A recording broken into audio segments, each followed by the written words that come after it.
Cuando me puse el teléfono para preguntar a mi hijo Max cuándo sería su ceremonia, mi nuera Lina me miró a los ojos y dijo con una sonrisa: «Oh, ya nos casamos ayer. Solo invitamos a gente especial». Las palabras me golpearon como un vaso de agua fría. Gente especial. Yo, quien por 3 años había pagado su renta mensual de $500, comprado cada mueble de su casa y llenado su refrigerador cuando no tenía nada para comer, no era una persona especial. Estaba allí, en la sala de mi propia casa, sosteniendo el teléfono como si pesara 1000 libras, viendo a mi hijo evitar mi mirada mientras Lina se sentaba cómoda en el sofá que yo había comprado para ellos. El vestido amarillo que había comprado para su ceremonia se hundía inútilmente en mi habitación, junto con los nuevos zapatos y la ilusión de ser parte del día más importante de mi único hijo. Había gastado $200 en ese vestido, pensando en lo hermosa que me vería en las fotos de la boda de Max, fotos en las que nunca aparecería. Por semanas había planeado cada detalle. Había guardado dinero para regalarles $1000 como obsequio. Había llamado a mi hermana Diana en Chicago para contarle la buena noticia y limpiado mi casa de arriba a abajo pensando que vendrían a celebrar conmigo. Todo eso colapsó con esas 4 palabras envenenadas: solo personas especiales. Max finalmente levantó la mirada y dijo con una voz ensayada: «Mamá, fue una ceremonia íntima, muy pequeña, solo los dos y los testigos, pero yo sabía que era mentira.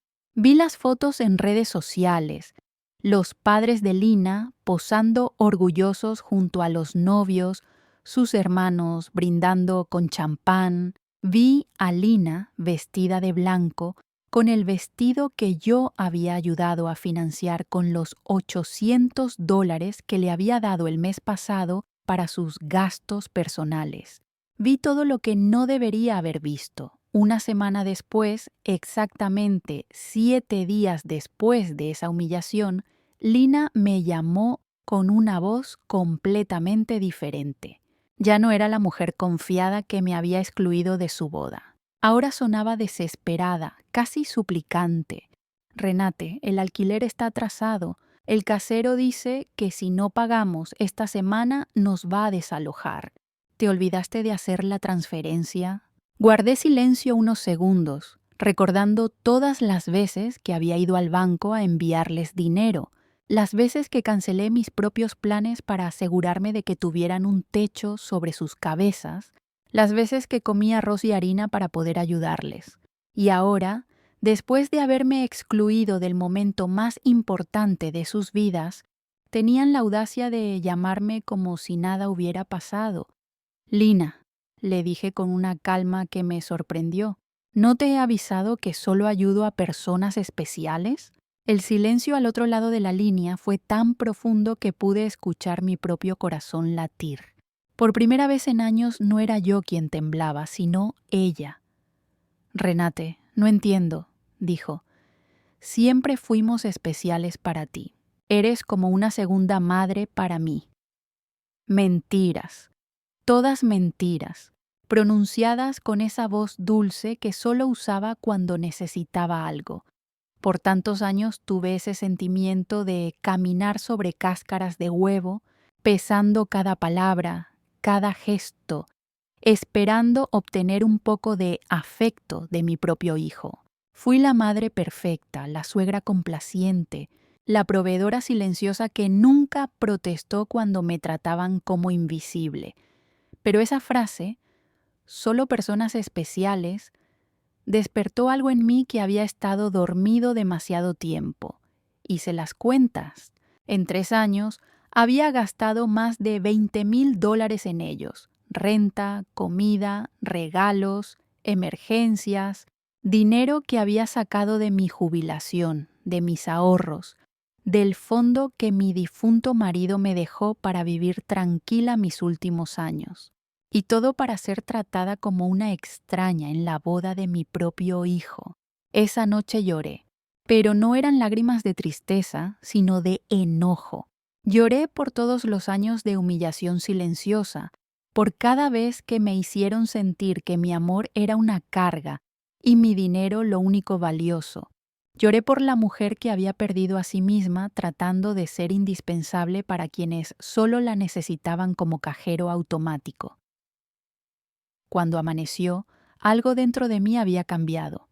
No era solo el dolor de la traición, era una determinación nueva, fría, implacable. Preparé café, pero esta vez no pensé en llamar a Max. Por primera vez en mucho tiempo yo era mi prioridad. Tomé mis estados de cuenta y empecé a sumar $33,400. Ese era el total exacto de mi generosidad desperdiciada. Y ese día decidí que no iba a darles ni un centavo más. Fui al banco y cancelé todas las transferencias automáticas. El gerente, el señor Klein, se sorprendió. ¿Está segura, señora Richter?, me preguntó con genuina preocupación. Usted ha sido muy generosa con su familia. Estoy más segura que nunca, le respondí. Por primera vez, mi dinero será solo mío. Cuando salí del banco me sentí ligera, libre, como si me hubiese quitado un enorme peso de encima. Pero esa paz duró poco. Al llegar a casa, vi 3 coches estacionados frente a mi puerta, el de Max, el de Lina y otro que no reconocí. Había movimiento dentro. Tenían llaves. Les había dado llaves. Entré y me encontré con una escena que jamás olvidaré. Max con la cabeza entre las manos, Lina caminando nerviosa y un hombre mayor revisando mis documentos personales sobre la mesa. ¿Qué está pasando aquí?, pregunté con voz firme. Renate, gracias a Dios que estás aquí, dijo Lina apresurada.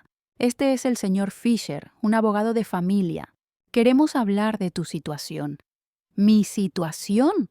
Estoy perfectamente bien, respondí. Max levantó la cabeza con ojos llenos de pánico. Mamá, fuimos al banco y nos dijeron que cancelaste las transferencias. El señor Klein dijo que también bloqueaste nuestro acceso. No entendemos por qué. El señor Fisher se acercó con una sonrisa falsa. Sus hijos están preocupados por su bienestar mental. Me han pedido evaluar si necesita apoyo legal para manejar sus finanzas. No le di la mano. Tomé mis papeles de la mesa y los guardé. No tiene derecho a mirar mis cosas, le dije. Mamá, intervino Max con tono condescendiente, nos preocupamos por ti. Tu comportamiento ha sido extraño. No respondes llamadas, nos cortas sin explicación. Creemos que necesitas ayuda profesional. Lina intentó tocarme la mano. Renate, cariño, quizás la soledad te está afectando. A tu edad, los episodios de confusión son normales. Confusión. Ahí entendí todo. No habían traído a un abogado para ayudarme, sino para declararme incompetente y quedarse con mi dinero. No estoy confundida, dije con una firmeza que los hizo callar. Estoy más clara que nunca. Y ahora, salgan de mi casa. Lina me miró horrorizada. No puedes hacer esto, Renate. Contábamos contigo. Hicimos planes basados en tu ayuda. Obligaciones basadas en mi dinero, respondí, no en mi cariño ni en mi bienestar. Max trató de acercarse. Mamá, podemos arreglar esto. Solo tienes que ser razonable. ¿Razonable? Seguir pagando por una vida en la que no tengo lugar. No, Max. Lo razonable es cuidar de mí misma. El abogado suspiró, recogiendo sus papeles. Esto no termina aquí, señora Richter. Su familia tiene opciones legales. Lo miré directo a los ojos. Haga lo que quiera, señor Fisher. Pero si vuelve a cruzar esa puerta sin mi permiso, le prometo que la policía lo acompañará a salir. Esa noche dormí con la puerta trabada por dentro, algo que nunca había hecho antes. Cada crujido de la madera, Cada sombra en el pasillo me recordaba que había dejado entrar a enemigos disfrazados de familia. Pasé horas mirando el techo, preguntándome en qué momento mi hijo se había perdido, en qué punto el amor de una madre se había convertido en una cuenta bancaria para él. Al día siguiente sonó el timbre 3 veces. No abrí. A través de la ventana vi a Lina con gafas oscuras. Su expresión era una mezcla de furia y miedo. Detrás de ella, Max sostenía un sobre en la mano. Lo dejó en el buzón y se marcharon. Esperé a que el auto se alejara y salí a recogerlo. El sobre decía notificación legal, evaluación de tutela financiera. Mis manos temblaron, no porque tuviera miedo, sino porque no podía creer hasta dónde estaban dispuestos a llegar. Querer quitarme el control de mi propio dinero, declararme incapaz, era la traición más cruel que podía imaginar. Me senté frente al escritorio donde aún descansaba la foto de Max de pequeño, sonriendo, sosteniendo una cometa que le había hecho con mis propias manos. Recordé cómo solía correr hacia mí cuando se caía, buscando refugio. ¿En qué momento cambió eso? ¿Cuándo se convirtió en un hombre capaz de hacerme esto? Tomé aire. Si ellos querían guerra, la tendrían. Llamé a mi vieja amiga Margaret, una abogada retirada que había trabajado toda su vida en derecho familiar. Renate, dijo al escuchar mi voz, ¿qué ocurre? Le conté todo, desde la boda secreta hasta la visita del señor Fisher. Cuando terminé, solo se escuchó un silencio denso al otro lado. Van por tu patrimonio, me dijo finalmente, pero no van a ganar. Vamos a protegerte, Margaret. Vino esa misma tarde. Me ayudó a reunir mis documentos, revisó mis cuentas, mis títulos de propiedad y redactó un nuevo testamento. De ahora en adelante, me dijo, todo lo que hagas, hazlo por escrito. No hables más con ellos sin testigos. Pasaron 3 semanas de silencio, ni llamadas ni visitas. Por un momento creí que habían desistido. Pero un jueves, justo cuando preparaba mi té, escuché que alguien abría la puerta con una llave. Era Max. Mamá, dijo entrando con voz fría, tenemos que hablar. Lo miré de pie, firme, con los brazos cruzados. Ya no tienes derecho a entrar aquí. Él me ignoró. Esto no tiene por qué ser así. Lina está embarazada, ¿sabías? Vas a ser abuela. El corazón me dio un vuelco. ¿Embarazada? Él asintió. ¿Sí? Y no quiero que mi hijo crezca sin apoyo. Sabes que no estamos bien económicamente. Tú podrías ayudarnos, mamá. Me senté despacio. Por un instante la idea de un nieto ablandó mi pecho. Pero entonces lo vi, la misma manipulación, la misma excusa envuelta en ternura falsa. Max, dije con voz temblorosa pero firme, si esperas que un bebé sea mi punto débil, te equivocas. Él frunció el ceño. ¿Cómo puedes ser tan fría? Es tu nieto. No, le interrumpí. Es tu hijo. Tu responsabilidad. El silencio se volvió cortante. Lo vi apretar los puños, como si no pudiera creer que su madre, la mujer que siempre cedía, ahora le hablaba con tanta dureza. Te juro, murmuró finalmente, que te vas a arrepentir de esto. Cuando se fue, mi cuerpo temblaba, pero no de miedo, sino de determinación. Sabía que lo que venía sería difícil. Sabía que no se detendrían hasta conseguir lo que querían. Pero también sabía que ya no era la misma mujer indefensa de antes. Esa noche, mientras el viento golpeaba las ventanas, tomé una decisión que cambiaría todo. Iba a desaparecer de sus vidas por completo. Durante días, la idea de irme me rondó la cabeza como un susurro insistente. No era huir, era liberarme. Por primera vez en mi vida iba a hacer algo solo por mí, sin culpa, sin explicaciones. Empaqué en silencio. No mucho.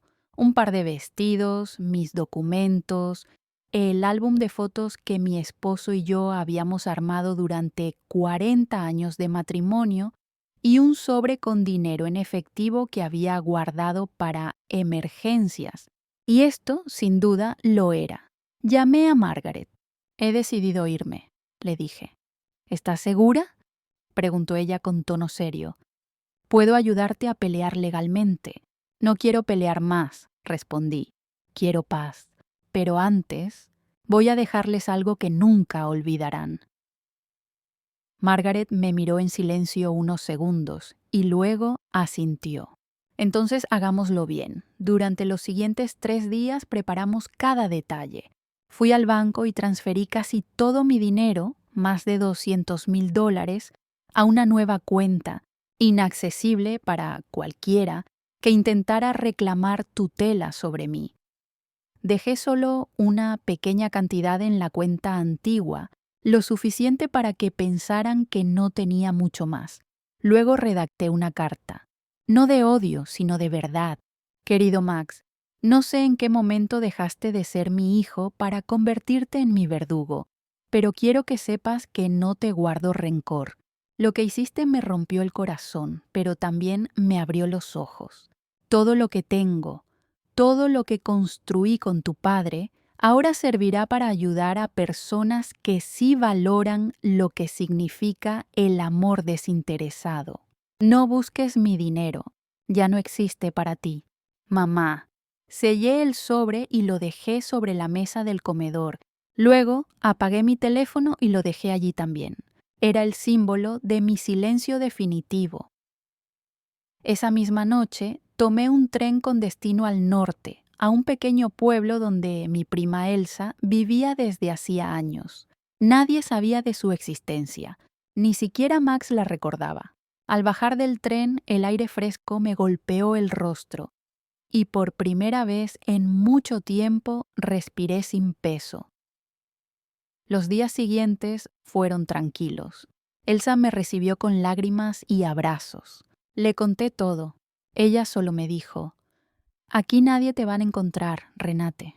Empieza de nuevo». Y así lo hice. Compré una pequeña cabaña cerca del lago, rodeada de pinos. Planté flores, cociné para mí misma, aprendí a disfrutar del silencio. Pero cada noche, antes de dormir, me preguntaba si Max estaría buscándome, o si solo lamentaba haber perdido su fuente de dinero. Pasaron 2 meses sin noticias, hasta que una mañana, mientras revisaba el correo en el pueblo, vi mi propio nombre en un periódico local. El titular me heló la sangre. Mujer desaparecida, familia sospecha deterioro mental. Buscan a Renate Richter. El artículo decía que mi hijo había denunciado mi desaparición y que la policía creía que podía estar desorientada. Usaban mi edad y mi vulnerabilidad como excusa. Pero yo sabía la verdad. No me buscaban por amor, me buscaban por dinero. Llamé a Margaret desde un teléfono público. «Han puesto una denuncia». «Lo sé», respondió ella. «Ya lo vi. Pero no pueden obligarte a volver. Eres libre, Renate». Colgué y miré el horizonte. Por primera vez entendí lo que era la verdadera libertad. No tener que rendirle cuentas a nadie. No tener que comprar amor con sacrificio. Sin embargo, una parte de mí aún sentía dolor.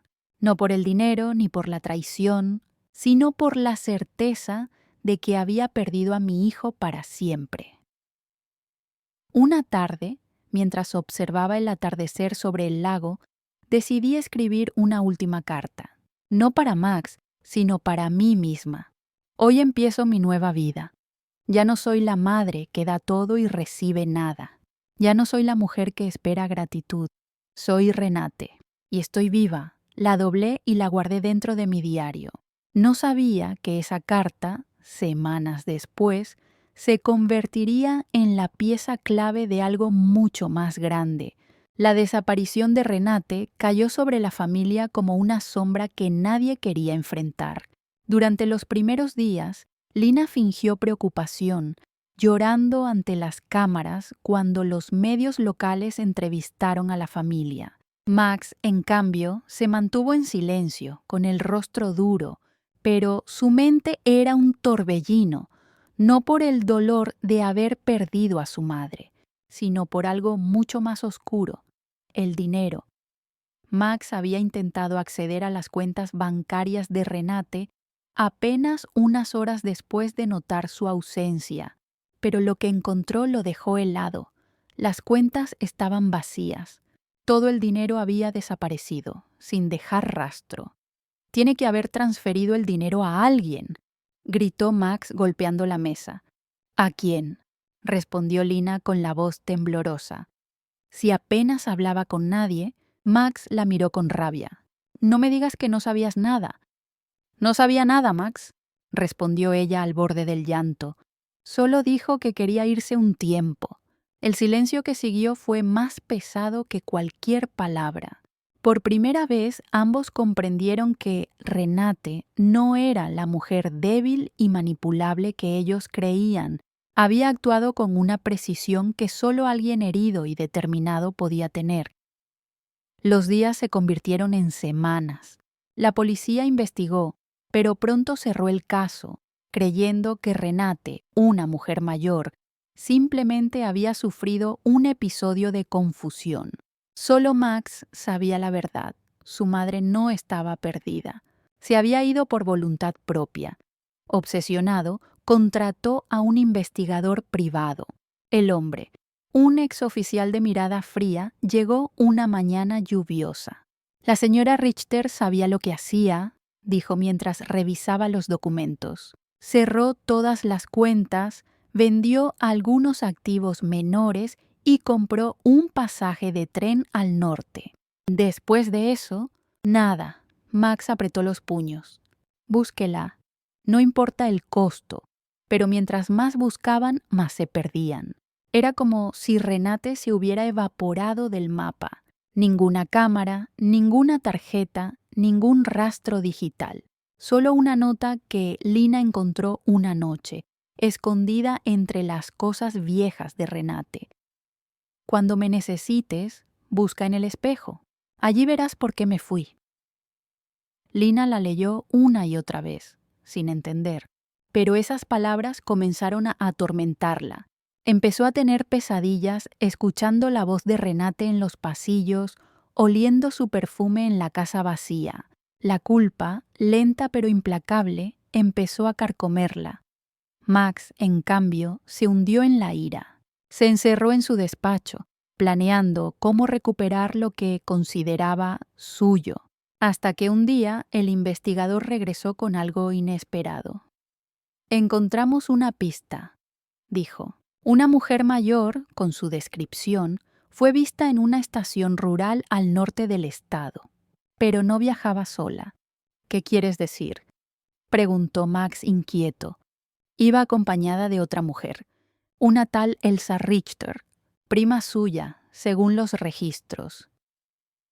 El nombre sonó como un eco perdido en la memoria de Max.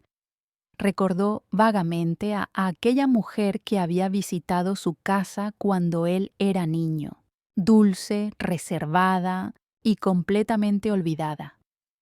Encuéntrenla, ordenó.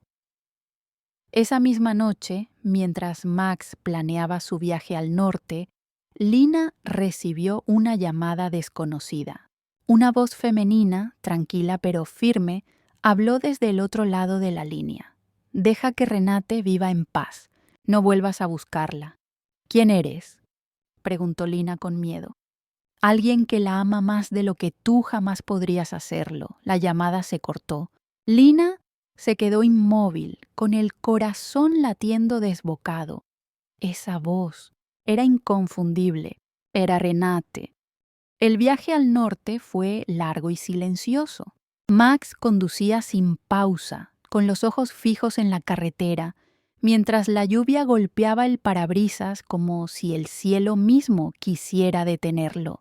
Lina insistió en acompañarlo, pero él se negó. «Esto es entre mi madre y yo», dijo con voz fría. Llegó al pequeño pueblo al amanecer. Todo era distinto allí. Las calles tranquilas, las casas antiguas, el aire limpio. Se detuvo frente a una cafetería y pidió un café. La camarera, una mujer de cabello canoso, lo observó con atención. «No eres de por aquí, ¿verdad?», preguntó. «No, busco a una mujer. Se llama Renate Richter. Tiene unos 70 años. Puede que esté viviendo con una pariente, Elsa Richter». La mujer se quedó pensativa. «Ese nombre me suena. Tal vez deberías preguntar en la oficina de correos. Aquí todos se conocen». Max agradeció y se marchó. En la oficina de correos, una joven lo atendió con una sonrisa amable. «¿Renate Richter?», repitió. «Sí, creo que envía cartas desde aquí. Pero nunca da su dirección. Solo firma como RR». Max sintió una mezcla de rabia y alivio. «¿Cuándo fue la última vez?». «Hace 3 semanas. Envió una carta a una tal Margaret Lewis». El nombre cayó como un relámpago en su mente. Margaret, la abogada. Su madre aún tenía contacto con ella. Max salió de la oficina con el corazón latiendo con fuerza. No estaba tan lejos. Podía sentirlo. Siguió preguntando en el pueblo, mostrando una foto vieja de Renate. Algunos decían haberla visto en el mercado, otros en la iglesia, pero nadie sabía dónde vivía exactamente, hasta que un hombre mayor sentado frente a una tienda habló. «Esa señora vive en una cabaña cerca del lago. La he visto pasear con una mujer rubia de edad similar, muy reservadas las dos». El corazón de Max dio un salto. Sin pensarlo, condujo hasta el lago. El camino era estrecho y lleno de árboles. El sonido del agua se escuchaba a lo lejos. Cuando por fin vio la cabaña, se detuvo. Era pequeña, de madera, con flores en las ventanas y humo saliendo de la chimenea. Por un momento dudó. No sabía si quería gritar o llorar, pero antes de que pudiera decidir, la puerta se abrió. Renate apareció en el umbral. Llevaba un suéter de lana y el cabello recogido. Su expresión no era de sorpresa, sino de cansancio. «Sabía que vendrías», dijo ella con voz serena. Max no supo qué decir. La miró en silencio, con los ojos húmedos, aunque no sabía si por rabia o tristeza. «¿Por qué te fuiste así?», preguntó al fin. «¿Por qué me hiciste esto, mamá?». Renate lo miró con una calma que lo desarmó. «¿Por qué te lo hice?», repitió. «No, Max, esto me lo hiciste tú». El silencio fue brutal. Solo se escuchaba el sonido del lago y el viento moviendo las ramas. «Te di todo», continuó ella. «Te di mi tiempo, mis años, mi salud, pero cuando te pedí amor solo recibí desprecio». Max apretó los puños. «No vine a hablar de eso. Vine por lo que me pertenece». Renate lo miró dolida. «Aún no entiendes. No te pertenece nada. Ese dinero es mi vida, mis sacrificios, el trabajo de tu padre y mío. No lo guardé para comprarte amor». Max levantó la voz.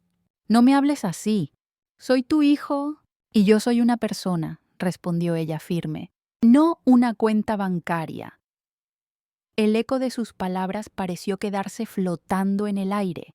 Entonces, una mujer apareció detrás de Renate. Era Elsa. Miró a Max con desconfianza y se cruzó de brazos. «Ya basta, Renate. No tienes que explicarle nada». Max la miró confundido. «¿Tú sabías todo esto?». «Por supuesto», respondió Elsa. «Estuve cuando tu padre murió y vi cómo ella se rompía tratando de mantenerte a flote. Pero tú solo sabías pedir más». Max bajó la mirada. Por primera vez, algo dentro de él se quebró. Renate lo observó unos segundos. Su voz se suavizó. «No vine aquí para esconderme de ti, Max. Vine para encontrarme conmigo misma. Pero si de verdad quieres lo que crees que te pertenece, tendrás que ganártelo. No con gritos ni con abogados». Con verdad Max levantó la mirada desconcertado. «¿Qué quieres decir?». Renate suspiró. «Hay algo que nunca te conté. Algo que tu padre y yo ocultamos para protegerte. Si de verdad quieres entender quién soy, tendrás que escuchar toda la historia». Renate se sentó junto al fuego, mientras Max permanecía de pie, inmóvil, con la respiración agitada. El silencio era tan denso que podía escucharse el crujido de la leña en la chimenea. Elsa sirvió 2 tazas de té y se retiró discretamente, dejándolos solos. Renate levantó la mirada. Tu padre, Heinrich, no era el hombre que creías, empezó con voz temblorosa pero firme. Max frunció el ceño. ¿Qué estás diciendo? Renate miró el fuego, como si buscara en las llamas la fuerza para continuar.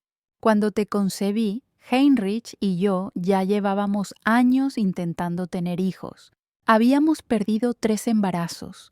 Yo estaba destrozada y él comenzó a cambiar.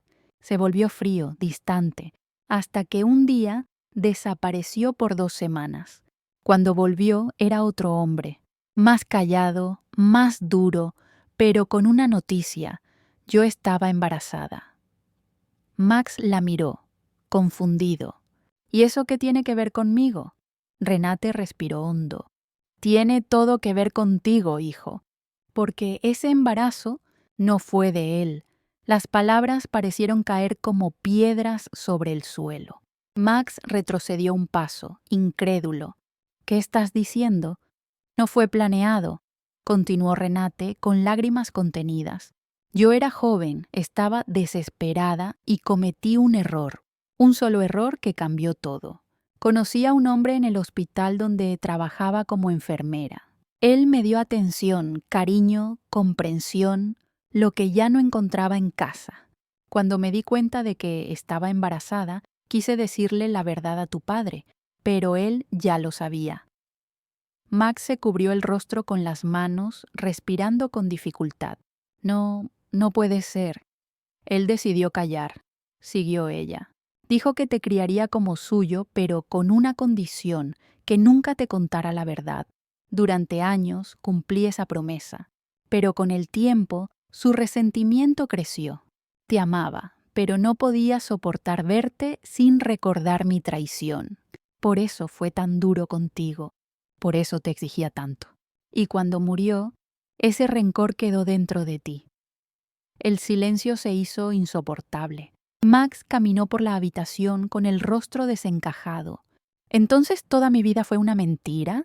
¿Ni siquiera era su hijo? Renate se levantó y lo miró a los ojos. No, Max, no fue una mentira. Fue amor, aunque imperfecto. Heinrich te amó a su manera, y yo también. Pero los secretos destruyen más que la verdad. Max se alejó unos pasos con la mirada perdida. Por primera vez sintió un vacío que no era rabia, sino dolor. Toda su vida había odiado a su madre por creer que lo había manipulado. Pero ahora entendía que ambos habían vivido cargando una culpa que no les correspondía del todo. ¿Y mi verdadero padre? Preguntó al fin en un hilo de voz. Renate bajó la mirada. Murió hace muchos años. Nunca quiso interferir, pero te conoció, aunque tú no lo recuerdas. Te llevó un regalo cuando cumpliste 3 años, un barco de madera. Max recordó ese barco. Lo había tenido en su habitación durante años, sin saber por qué su madre lo cuidaba con tanto cariño. Él te amaba desde lejos, dijo Renate, sonriendo con tristeza. Y te dejó algo más. Sacó una caja de madera del aparador. Dentro había una carta amarillenta y una fotografía. Un hombre joven, de ojos amables, con el mismo gesto que Max veía cada mañana en el espejo. Max tomó la foto con las manos temblorosas. Por un momento, el tiempo pareció detenerse. Renate lo observó, con lágrimas corriendo por sus mejillas. No te conté todo esto para justificarme, hijo. Te lo conté porque ya no quiero morir con mentiras. Quiero que sepas quién eres realmente y que me perdones. Max la miró en silencio con el rostro surcado por el dolor. No sé si puedo, murmuró. Me quitaste la verdad, mamá. Me quitaste a mi padre. Lo sé, respondió ella apenas audible, pero también te di una vida. El fuego chispeó en la chimenea. Afuera, el viento golpeaba las ventanas como si quisiera entrar. Max cerró los ojos y respiró profundo. Por primera vez, comprendió que no era el dinero lo que lo había traído hasta allí, sino algo mucho más profundo: la necesidad de entender por qué nunca se había sentido completo. Renate le tomó la mano. Hijo, lo único que quiero antes de irme es paz, y que tú también la encuentres. Por un instante Max no respondió. Luego, con la voz quebrada, dijo: tal vez aún sea posible. La noche cayó sobre la cabaña como un manto pesado. Max permaneció junto a la chimenea con la fotografía de su verdadero padre entre las manos. Renate, sentada frente a él, lo observaba en silencio. No había palabras que pudieran borrar tantos años de dolor, pero el simple hecho de estar allí, mirándose sin gritar, ya era un comienzo. Nunca imaginé que llegaríamos a esto, murmuró Renate. Yo tampoco, respondió Max sin apartar la vista del fuego. Siempre pensé que eras tú la que me destruía, pero ahora veo que me destruía a mí mismo. Renate sonrió débilmente. El rencor es un veneno lento, hijo. Nos hace creer que nos protege, pero solo nos consume. Pasaron varios minutos sin hablar. Solo el sonido del fuego llenaba el aire. Max levantó la mirada. ¿Por eso te fuiste? ¿Para escapar de mí? No, dijo ella con suavidad. Me fui para salvarme y para salvarte. ¿Salvarme de qué? De convertirte en el mismo hombre que fue tu padre adoptivo cuando descubrió la verdad. Las palabras lo atravesaron como un cuchillo. Renate continuó. Cuando Heinrich murió, yo vi en tus ojos el mismo rencor, la misma dureza. Sabía que si me quedaba, terminarías odiándome más. Por eso decidí desaparecer. No quería que tu odio terminara devorándote. Max bajó la mirada. Durante años había creído que su madre era la causa de todo su sufrimiento, pero ahora entendía que ella solo había tratado de detener una cadena de dolor que venía desde mucho antes de su nacimiento. En ese momento, la puerta se abrió. Elsa entró apresurada con el rostro pálido. Renate, tenemos que ir al hospital, dijo con voz temblorosa. Los resultados del examen llegaron. Renate palideció. Elsa, no. Por favor. Pero Elsa la tomó del brazo. Tienes que decírselo. Ya no puedes ocultarlo más. Max se levantó alarmado. ¿Qué está pasando? Renate cerró los ojos, respiró profundo y dijo en voz baja: Estoy enferma, Max. Tengo un cáncer avanzado.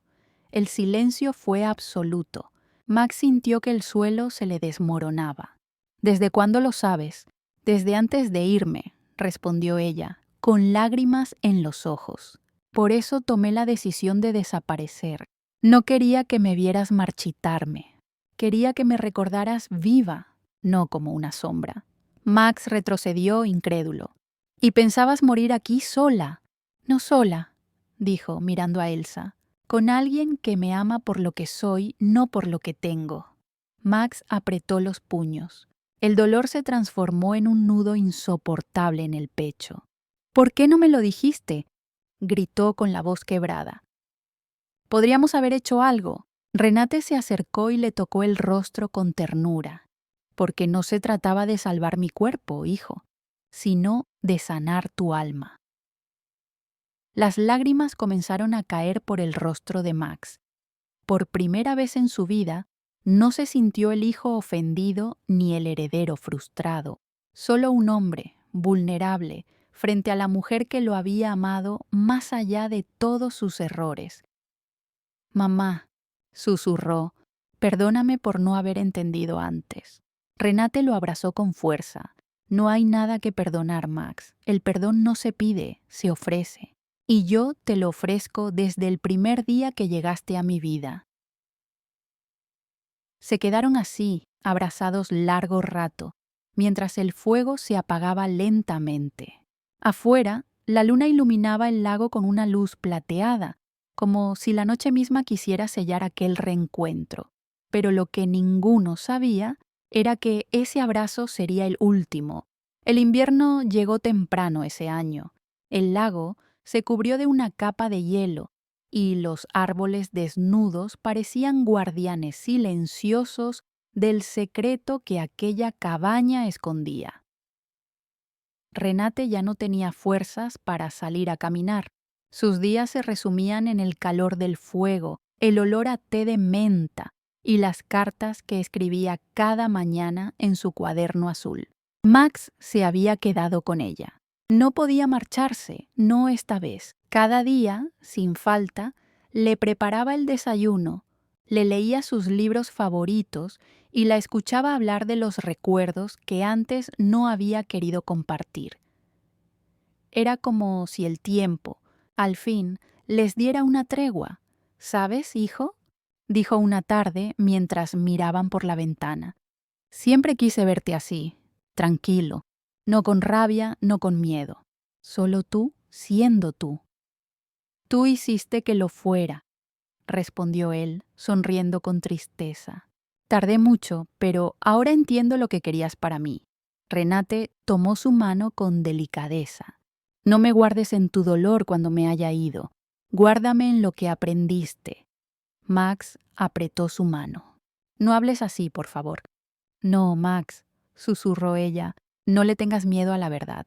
La muerte no destruye el amor, solo lo transforma. Esa noche, mientras Renate dormía, Max abrió el cuaderno azul. Eran cartas, decenas de ellas, cada una dirigida a él, para el día en que entiendas, para cuando necesites perdonarte, para cuando creas que ya no puedes más. En cada palabra, en cada línea, había una madre que había amado incluso cuando fue rechazada. Una mujer que había perdonado sin pedir nada a cambio. Max leyó hasta que el amanecer comenzó a iluminar la habitación. Al día siguiente, Renate no despertó. Su rostro estaba sereno, con una leve sonrisa, como si al fin hubiera encontrado la paz que tanto buscó. Max se quedó de pie junto a ella largo rato, sin lágrimas, sin gritos, solo un silencio profundo, lleno de amor y comprensión. En el entierro, en el pequeño cementerio del pueblo, Elsa colocó sobre la tumba una flor blanca. Max, con voz temblorosa, dijo: «Mi madre me enseñó que la libertad no se encuentra en el dinero, ni en la venganza, sino en perdonar incluso lo que nunca se nos pidió». Los días pasaron. Max decidió quedarse en la cabaña por un tiempo. Ordenando sus cosas, encontró una última carta escondida en el cajón del tocador. Tenía su nombre escrito con una caligrafía temblorosa.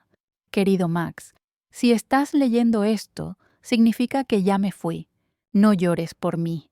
Prométeme que no convertirás mi ausencia en otra forma de rencor. La vida, hijo, no se trata de quién tiene la razón, sino de quién tiene el valor de amar, incluso cuando todo duele. En el lago, bajo la piedra más grande, encontrarás algo que pertenece a los dos». Esa misma tarde, Max caminó hasta la orilla. Escarbó bajo la piedra y encontró una pequeña caja metálica. Dentro había el viejo barco de madera que su verdadero padre le había regalado, restaurado con cuidado, y una nota. «Ahora navega tú, hijo mío. Yo ya llegué a mi puerto». Las lágrimas por fin cayeron. No eran de culpa, sino de liberación. Max miró el horizonte, el agua reflejando los tonos dorados del atardecer. Por primera vez en su vida no sintió vacío, solo paz. Renate no estaba muerta. Vivía en su memoria, en cada palabra que dejó, en cada acto de amor que ahora él comprendía. Ese invierno marcó el final de una vida y el comienzo de otra. Pasaron varias semanas desde el funeral. El invierno comenzó a retirarse y con él la tristeza que durante tanto tiempo había habitado el corazón de Max. Cada mañana se levantaba temprano, abría las ventanas de la cabaña y respiraba el aire frío del lago como si con cada bocanada devolviera algo de vida a su madre. En una de esas mañanas, mientras repasaba las cartas de Renate, encontró una frase subrayada que parecía escrita especialmente para él. El amor verdadero no se mide por lo que damos, sino por lo que sanamos. Esas palabras lo golpearon profundamente. Por primera vez, Max comprendió que no podía seguir viviendo entre el pasado y la culpa. Debía hacer algo con lo que había aprendido, con lo que su madre le había dejado. Fue entonces cuando tuvo una idea, vendió la casa donde había vivido con Lina y usó el dinero para restaurar la vieja escuela abandonada del pueblo. La convirtió en un centro comunitario al que llamó Casa Renate, un lugar destinado a mujeres mayores que, como su madre, habían sido olvidadas o maltratadas por sus propias familias. Quiero que este sea un refugio para quienes lo perdieron todo, le explicó a Elsa mientras supervisaban las reparaciones. Aquí nadie estará sola. Elsa lo abrazó con lágrimas en los ojos. Ella estaría orgullosa, Max, muy orgullosa. El día de la inauguración, el pueblo entero asistió. Algunos lo recordaban como el hombre que llegó buscando a su madre. Ahora lo veían como alguien que traía esperanza. Max tomó el micrófono y habló con voz serena, mirando hacia el cielo nublado. Esta casa no es solo un lugar, es una promesa. Una promesa para todas las Renates que existen en silencio, esperando ser escuchadas. Mi madre me enseñó que nunca es tarde para cambiar, ni para amar, ni para pedir perdón. Y hoy quiero que este lugar sea su voz. Los aplausos llenaron el aire. Entre la multitud, Max creyó ver por un instante una silueta familiar, vestida de blanco, observándolo desde lejos, con una sonrisa cálida. Parpadeó y ya no estaba, pero supo, sin dudarlo, que Renate había estado allí. Esa noche, al volver a la cabaña, encendió una vela junto al retrato de su madre y colocó el pequeño barco de madera frente a ella. «Lo logré, mamá», susurró. «El barco ya tiene rumbo». El fuego iluminó la habitación, proyectando sombras suaves sobre las paredes. El silencio no era vacío, era paz. Max entendió entonces que el verdadero legado de Renate no era el dinero que dejó, ni las cartas, ni siquiera las lecciones que le enseñó. Era la capacidad de convertir el dolor en amor, y el amor en una huella eterna.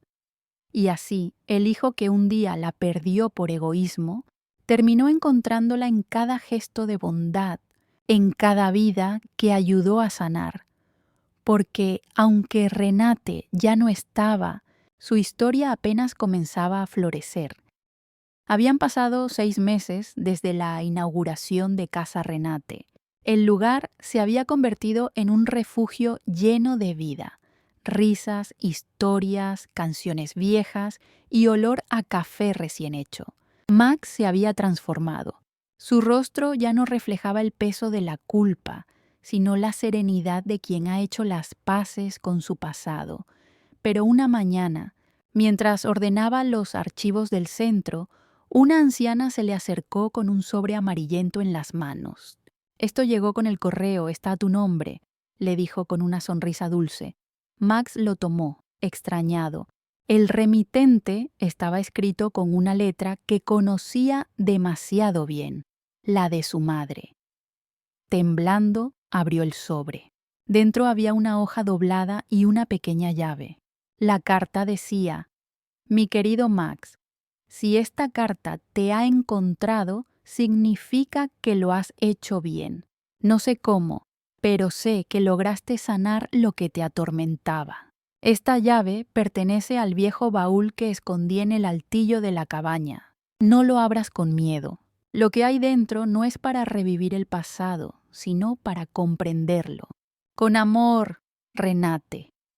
El corazón de Max comenzó a latir con fuerza. Esa misma tarde regresó a la cabaña. El viento soplaba con suavidad y el lago reflejaba tonos dorados, igual que la última vez que vio viva a su madre. Subió al altillo, movió unas cajas y encontró el baúl. La cerradura estaba oxidada, pero la llave encajó perfectamente. Dentro había varias cosas: una bufanda tejida, una vieja cámara fotográfica y un álbum de fotos cubierto de polvo. Max se sentó en el suelo y empezó a pasar las páginas. Allí estaban los momentos que su mente había querido olvidar. Él de niño, su madre joven, riendo junto a un hombre de mirada bondadosa, su verdadero padre. En cada imagen había luz, amor y una felicidad sencilla. En la última página encontró una fotografía de Renate sosteniendo a un bebé recién nacido. Detrás, una frase escrita con tinta desvaída: para que recuerdes que siempre fuiste mi mayor milagro. Las lágrimas cayeron, silenciosas. Ya no eran de dolor, sino de gratitud. Esa noche, Max encendió el fuego y colocó el álbum frente a él. El crujir de la madera sonaba como un susurro, como si la casa respirara de nuevo. Gracias, mamá, dijo en voz baja, por no rendirte, por amarme incluso cuando no lo merecía, por enseñarme que el amor no muere, solo cambia de forma. En ese momento, una ráfaga de viento abrió la ventana. La llama titiló y, por un segundo, el reflejo en el vidrio le mostró el rostro de Renate, sonriendo con ternura. Max sonrió también, no con tristeza, sino con esa calma que solo tienen los que, al fin, entienden su historia. Salió de la cabaña, respiró el aire fresco del lago y vio cómo el barco de madera flotaba suavemente sobre el agua. Dejó que se alejara, guiado por la corriente, hasta perderse en la distancia. Y allí, bajo el cielo encendido del atardecer, Max comprendió que su madre no se había ido. Solo había vuelto al lugar donde todo comenzó. Fin. El amor verdadero no termina con la muerte, sino que empieza cuando dejamos de huir de él. A veces, las heridas más profundas no se cierran con el tiempo, sino con el perdón.